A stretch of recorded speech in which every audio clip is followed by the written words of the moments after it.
Il lit tout, partout, partout, à la maison, en toute saison, à la biblio, chez Roméo, à la tante ou chez ma tante, à l'école avec Nicole. Il lit tout chez nous, il lit tout chez vous.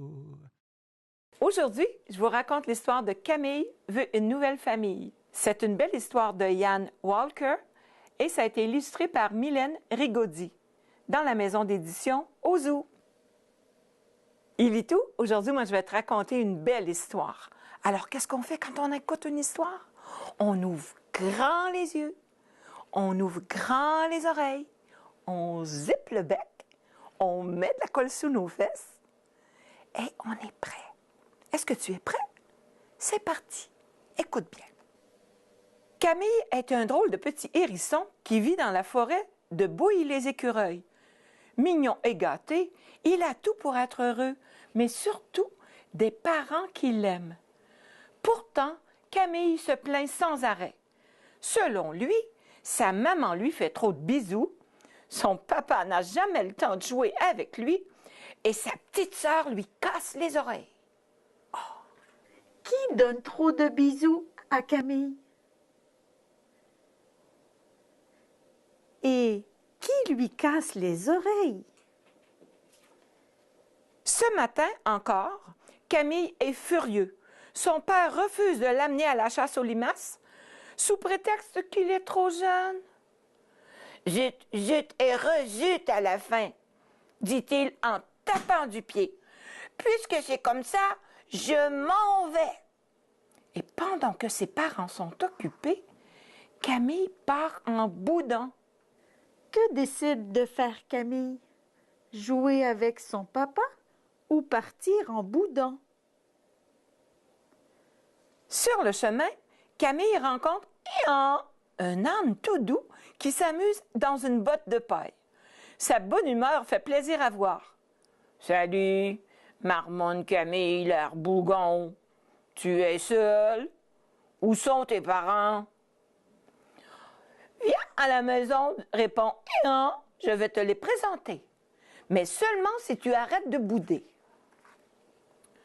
Yann conduit Camille dans un pré où galopent deux magnifiques chevaux.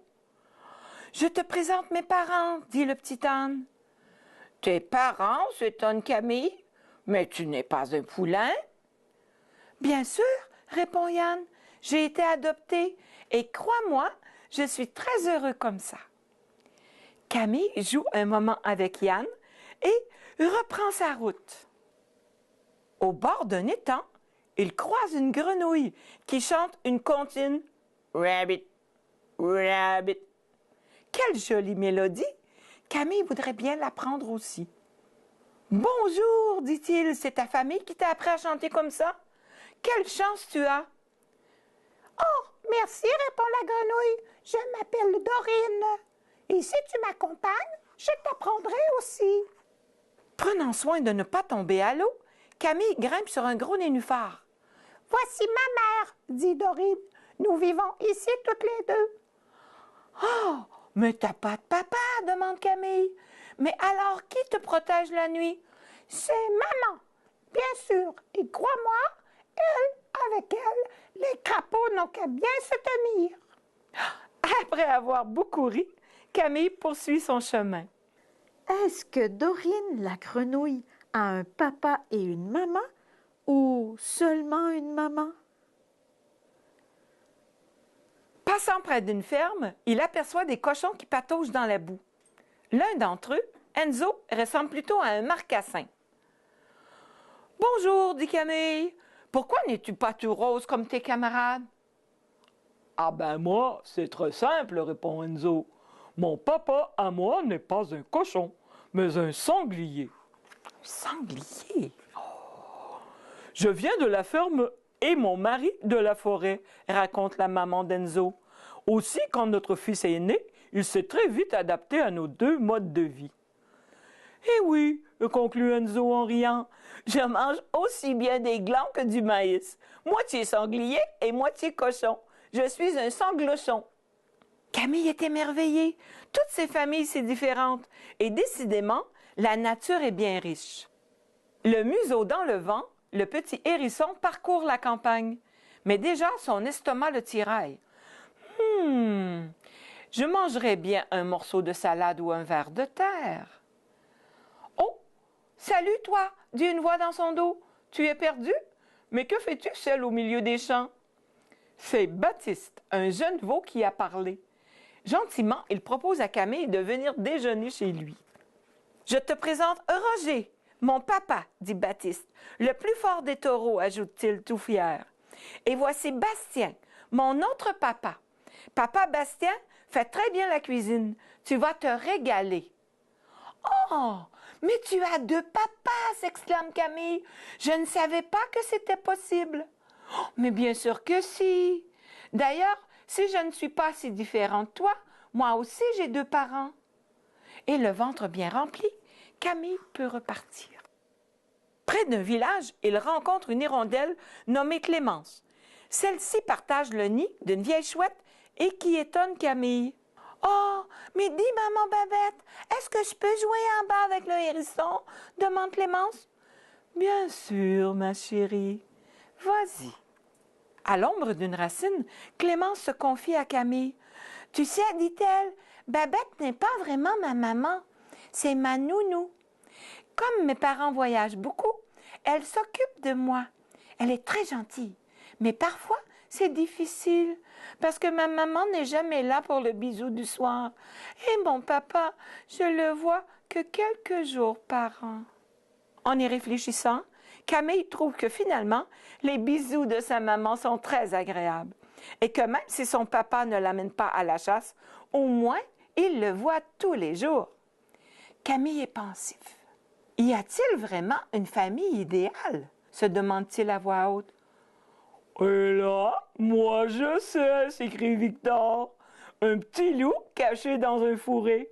La famille idéale, c'est la mienne. Nous, les loups, nous vivons en meute, explique Victor. J'ai donc un papa, une maman et aussi 3 beaux-pères, 7 belles-mères et surtout une bonne trentaine de frères et sœurs. Imagine les bagarres au moment de se coucher. Camille n'est pas très convaincue. Une petite sœur, c'est bien assez. D'ailleurs, elle lui manque et ses parents aussi. Dans quelle famille il y a le plus grand nombre d'enfants? Chez Camille ou chez Victor le loup? Oh, bravo! Camille veut rentrer à la maison maintenant. Heureusement, le chemin du retour semble beaucoup plus rapide. Oh, mais quel bonheur de retrouver ses parents! Mais ce voyage a été très utile maintenant. Camille sait qu'il a une famille idéale. Non, mais quand on s'aime, toutes les familles sont idéales. Est-ce que Camille est heureux de revenir à la maison? Et voilà, il est tout. C'était une belle histoire, hein? Et toi, est-ce que tu as une belle famille? Tu pourras le raconter à tes amis. Maintenant, tu pourras aussi, avec ton papa, ta maman, un oncle, une tante, frère, grande sœur, écouter d'autres histoires. Et tout ça quand ça te plaira. Alors, on se dit à la prochaine. Bye bye, Ilitou. Ilitou partout, partout, à la maison, en toute saison, à la biblio, chez Roméo, à la tante ou chez ma tante, à l'école avec Nicole. Ilitou chez nous, Ilitou chez vous.